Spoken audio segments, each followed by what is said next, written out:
Cause like, it's pretty aggressive. Like the four of you in that car when I don't remember who it is in the back. He's like, we got Coke in the back, you know? And it's just like, holy shit, guys. Saying like that to a cop. Saying that, like I couldn't, there's no world where I'm saying that. You look terrified. And I can't tell in that moment, is he acting? Yeah. Or is he actually a little bit scared?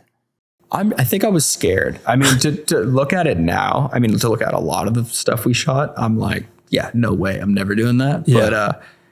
But just like I've said, I think it was just this fire to like, oh, if we get arrested or we a guy punches us in the face or if like whatever happens, you're just like, I'm just going to do whatever it takes to like, to make it, that kind of fire. Did you feel like from an identity perspective because that video to this day has 50 million views. There's still a lot of people who probably know you from, you know, like that was their entry point to you. Like, did you feel at that time being like, I'm totally good with being the prank guy. I'm totally good with being this guy. Yeah. 100%. Yeah. I think if anything, my love for it over the last like year or so has been the first time it's ever like died down a bit. I just like see it differently now. I have to, what's funny and what's like up someone's day for some reason, something switched in my brain. Maybe it's just getting older. But like it's such a fine line for me. And like, I've gone and shot stuff where I'm like, I lose interest right out. Like at a certain point where if I'm like, oh, this person's like not having a good time. So like, why am I doing this? Yeah. Like they're the butt of the joke in a way that's like, not fun for them. They call it like punching down. And I've tried to, even when I did shithole, I mean, it was always in the back of my head where I tried to keep the joke about me. Like I'm the idiot and like, you should be laughing and being like, what is going on right now? But not like, let's just like make fun of you or something, you know? So that feeling, that realization of maybe how you wanted to do a prank, is that the beginning of you from an identity perspective within NELK being like, I think maybe this isn't right. 100%. This isn't my full-time future. Yeah. That was like, and not to say that, like that's NELK's direction to like punch down, but waking up every day and being told we're doing this thing to that. And like, you'd get some days where you're like, I don't find this funny or I don't like this idea, but it's my job and I need to just go do it.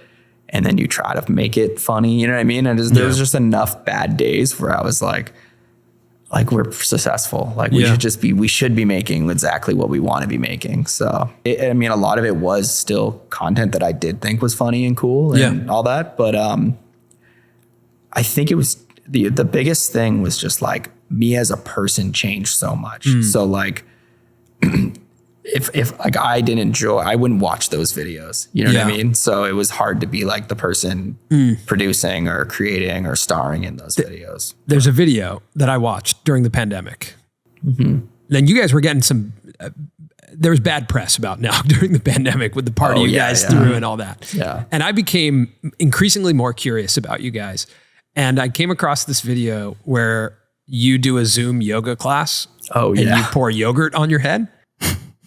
And I laughed harder than I've laughed. See, I like that. I like that video. It made me laugh. I think I showed it to Colin and he was like deadpan. Yeah, he always comes in and I'm like, I don't know what you're showing me. I was like, it's a yoga class, but he's pouring yogurt. Yeah, it's like, a yogurt class. I see that. He said he thought it was a yogurt class. And I was dying laughing at that. And then I think there was another one in that same video where Kyle's like on a Zoom call in a college and like pretending to be something. I don't remember what he's doing, but he's kind of like causing a ruckus in there.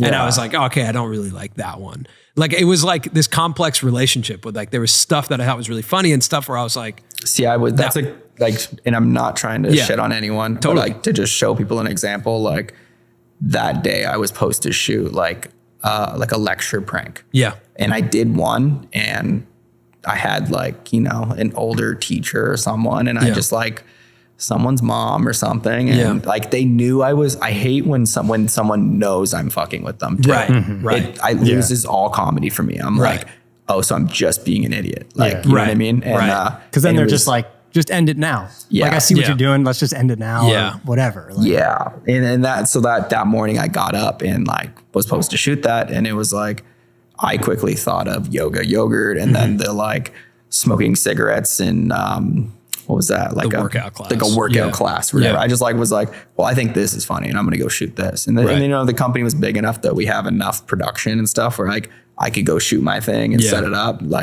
So I think that's kind of the start of how we, not dividing, but started just if you think that that's really funny and that's cool, you do this. And if I think this is funny and cool, I'm going to do this.